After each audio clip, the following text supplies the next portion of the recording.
Hey, look, a square trailer.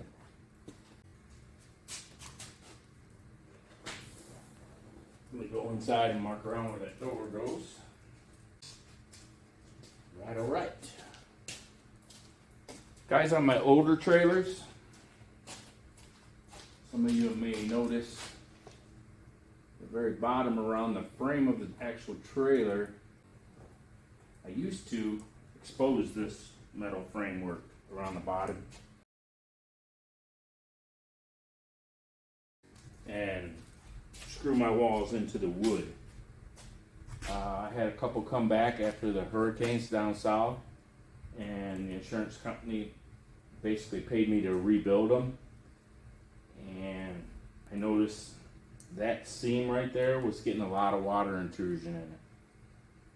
The metal of the trailer sits here, your wood body sits here, of course, that gives you a seam no matter what. I sparred them, I sealed them with silicone. I used pretty much the best stuff on the market, and we still got water intrusion into our floorboards and into our insulation under our floor. So now I'm going to bring my walls down past this seam right here. I'm hoping that any water coming down this way or in the side or in from the front now will be pushed down under the trailer. We're going to take some sealer. I'm going to use panel bond, it's called. I'm going to use that and run a bead along there and actually glue the metal to the metal frame. And I'll also put a strip of camper trim along the bottom too with some screws in there afterwards. Just didn't know if you noticed the difference in some of my older builds to now. I'm going to keep doing this on them. I think it's just a better way to disperse more water. I'm going to true up my lines here that I traced when I had this panel up against the wall there. And do a time lapse of me cutting them out with a saber saw. Normally I buy a 10-foot sheet of this and I cut it down. It's kind of easier if you measure the length of your camper. This one's 8 foot and cut it off first. That way you're not fighting with a 10-foot sheet. Makes it a little easier. There we go. I already did that, as you can tell. She's 8 foot long. Got your roof cut out here.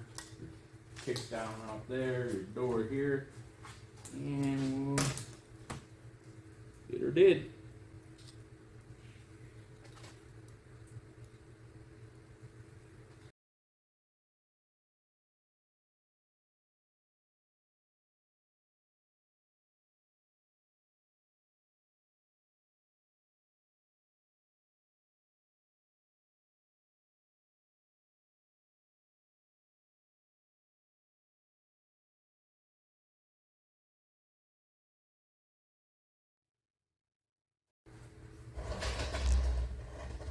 Earthquake.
On this cut that are traced from the inside, I'm staying to the outside of the line.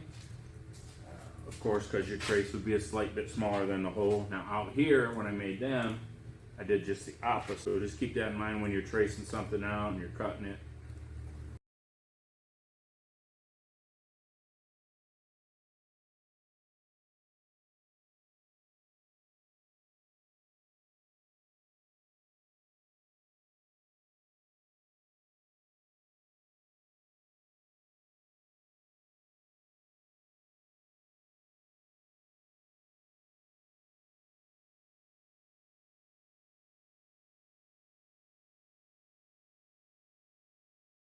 You can also use a router, drill a hole and put the panel up on the door and cut your door wood and your metal out at the same time. They have bits for that if you want.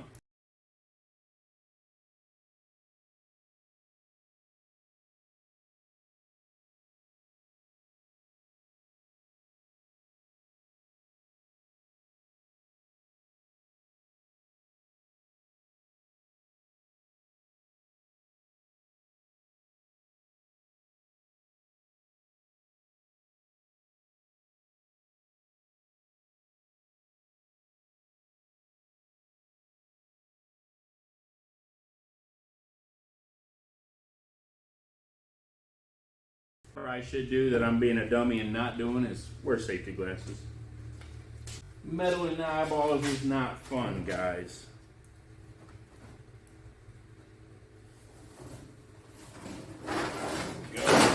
You know what this will make? Cut it about right there. Make the tabletop out of it.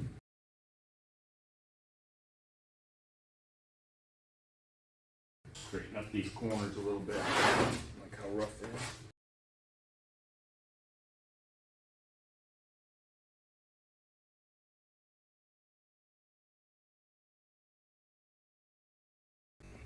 Alright, I'm going to get it up on the wall and test fit it. Another earthquake, look out. Alright guys, one last thing we got to do before we put this panel on is mark us for our light.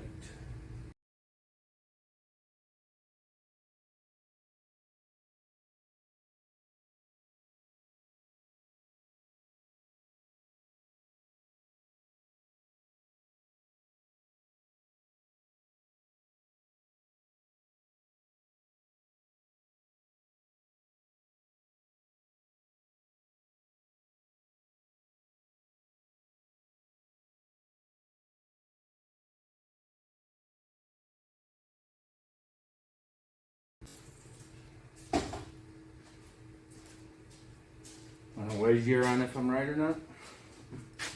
I would not take that bet.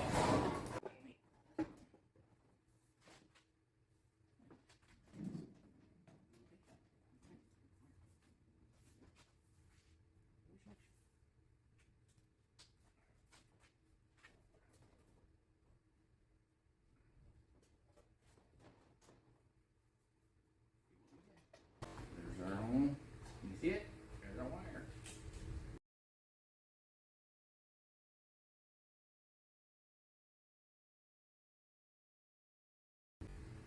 There you go. There's your wire in. We got lucky.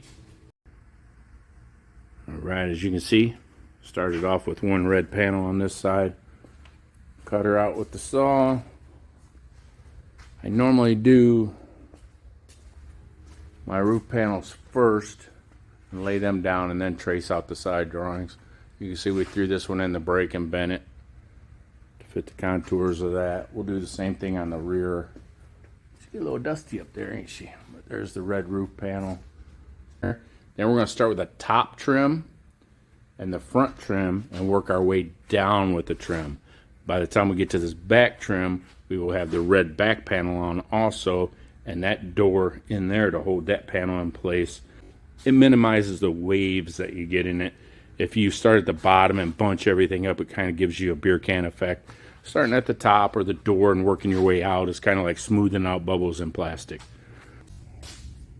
Dirty, dirty, dirty. Don't try and build a hot rod when you're trying to build a camper too. It doesn't work too well. Anyway, cut this baby. She's the back panel. We'll go along the back. It'll have a break there and a break at the bottom. I'll go measure them to make sure. I think we're at 27.25 or so for the first bend. 27.5. Make sure the side's the same. 27. Pretty close. The bottom break will be 2 inches. So that one's easy. 2 inches. That's the bottom lip where the 45 wall hits the frame of the trailer. It's kind of like.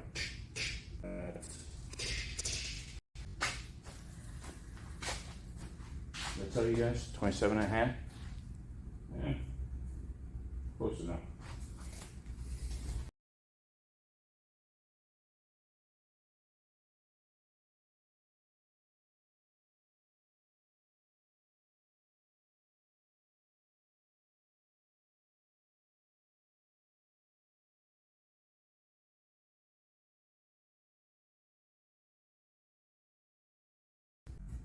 We'll have to flip it over when we put it in the brake, so I'm putting a little mark on the back side of them, because this side will be down, of course.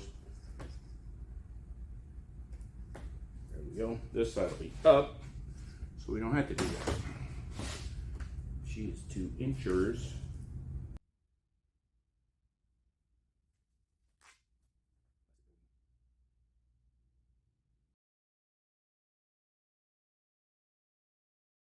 Find our little adjustable digital angle finder here and see what kind of angles we need on this baby. I don't know if you have one of these. If not, I think it was $10 on Amazon. Loosen the screw, set it wherever you want your angle to be, and it's digital for us dummies who can't read dial indicators anymore because our eyes are bad or we're just dumb. And yeah, pretty neat little nifty thing. What I'm gonna do is take this bad boy, that's the angle of our back wall and our departure angle. I'm gonna hold it over there on my brake. Eventually I'm gonna weld one to my brake so I can just keep it on there, hook it to the handle in the base so that it automatically adjusts. You read this number starting, go ahead and put your metal in there, break it up to this, and of course you got your perfect little angle.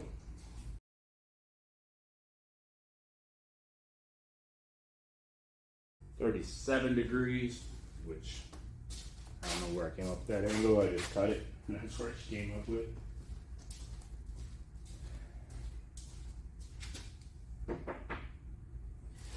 And of course the bottom's going to be the same, just in the reverse direction at 37. Write that one in marker in case something gets miffed along the way. There we go. Now in theory, if I bend them at 37, maybe a 38 for the count for the spring back. Aluminum does tend to bounce back after you bend it. It should fit the back of the camper.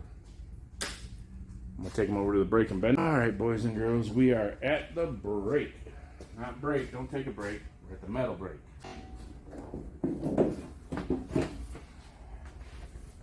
As you can see, we flipped it over. I built this brake probably 30 years ago out of scrap metal I found in the steel yard up the road. So it's not a shiny, bright red or yellow one that you guys can afford from, you know, the Harbor Freight or the Amazon or any other company y'all buy from. I built it. It's worked. It's seen hundreds of cars and campers metal through it, and it's worked. It's actually just a piece of angle iron, 2 pieces of plate steel, some screws, and some welding, and a weekend project she was done. Not the fanciest, but we're going to put our middle brake in first. I'm going to kind of eyeball it up.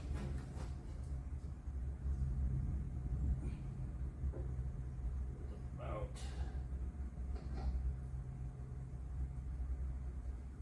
you can see the spring back bending past at 37 degrees, and she bounces back to about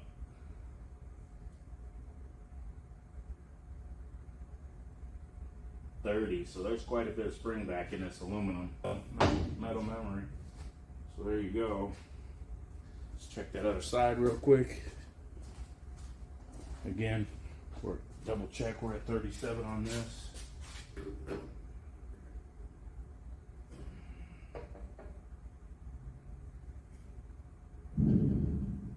about there's where we're gonna be. Good enough for me, man. Go a little shy on your bend. Don't overbend it. You can always draw it up with your screws. You can't unbend it once it's on there. It'll leave a high lip. It gives a gap where water might get in or something. You don't want that. But here we go. We're good on this one. Pull it out. Flip her over.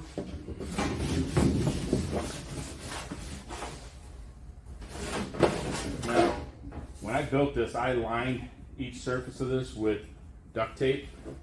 And about every year, I take the top off and re-put new duct tape on there. You can see it doesn't scratch the coated aluminum too bad, and this aluminum does have that plastic coating on it. It's pretty decent. If I was doing a stainless one or something, I'd probably put a blanket or a sheet or something in here and wrap both sides of my aluminum so it wouldn't scratch it.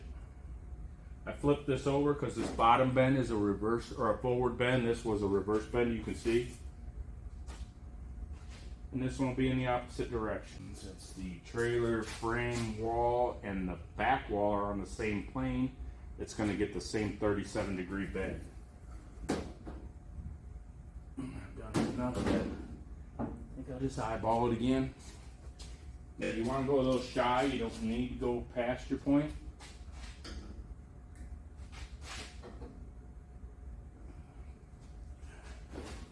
Sorry for the camera angle, I know it sucks.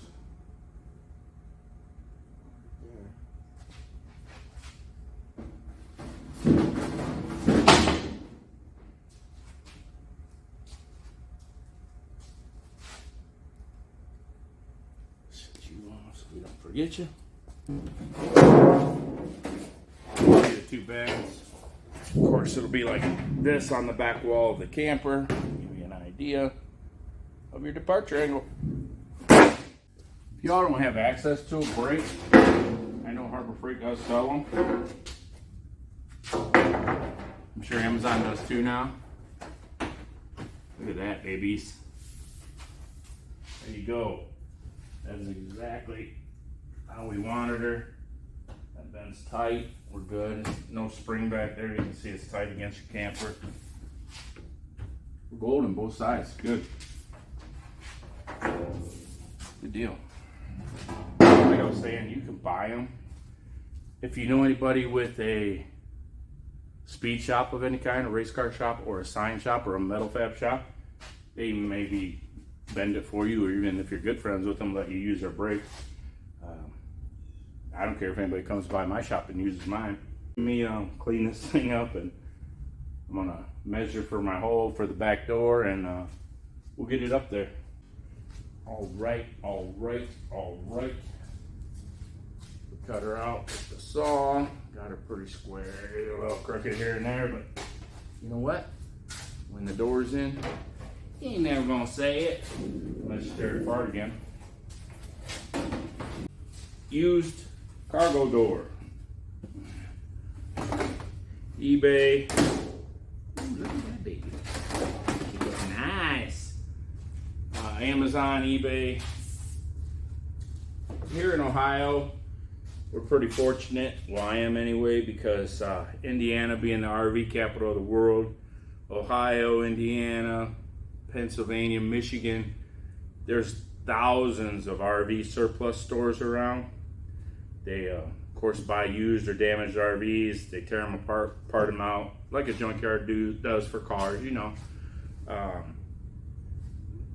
25 bucks a piece if you go up and get them. They do ship too. I bought them off of eBay, 50 bucks with shipping with the key. That's not a bad deal for a pre-made door. Their RV surplus stores are everywhere. Cuts down on your cost. A lot of guys building these aren't going to tell you that, but I want to see you succeed. We're on the same team here. Anyway, let me get this up on there, make sure she fits, make sure our cuts aren't too foobarred, and we'll get her up in place. Alright, super duper YouTubers, we are back. And the panel's up. I just threw a brad nail in it right here to hold it. The trim will cover that, or the edging around the door that we're putting in there. Yeah, she looks good. We get that door in place temporarily. Make sure everything fits. We're gonna mount a tail light here and here, of course. That's gonna be a snug fit, huh? Of course, we're gonna take this one back out. We're not actually using this one. I have one that I already tore apart and painted black over there. We're gonna pop in here. I just wanted you guys to see what she was gonna look like. You guys notice lately that, I don't know if it's because I'm getting old or what, but the packaging things come in is just terribly hard to open. What the hell? Here we go. A couple of those big LEDs ought to get you off the butt of this camper. We're good. All right. Oh, yeah, baby. This part's almost as fun as popping pimples. You know, zip. Don't worry, when you're my age, you still get pimples. Anyway, let me clean this plastic up off of here. We're going to seal it around the edges with some caulk and get our door in there to hold her in place. Start screwing her back in. Ooh-wee, look how shiny and pretty that is. Guys, if you ever get one that the plastic is stuck or comes off in pieces, wants to come off in little tiny pieces, just take some masking tape and run along, maybe put an X across, a big giant X from corner to corner, and then a line across it, and then just grab it and peel it. It'll help.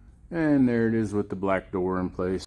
I did it in a satin black or a low gloss black to kind of match the fenders and the tongue box so it wasn't real shiny. And then we're going to get on to that driver's side outer skin. And all right, y'all saw me cut this side out. Don't really think you need to sit here and watch me cut the other side out. So I'm just going to pass up on this one and we'll come back when she's up and installed. All right, gang. That is going to wrap up day one of the skin and trim video. I have, of course, it's loose. We haven't put any trim or anything in there. We did brush on some spars on the corners of the wood everywhere. I think I have about 8 hours in it. Bending, cutting, marking, and putting the roof and walls and everything on. It's loose, of course. The corner molding trim is going to hold it. And the bottom trim, base trim and everything. So yeah, let's get on to day two. That'll be all the corner molding and putting the doors in and doing the final assembly.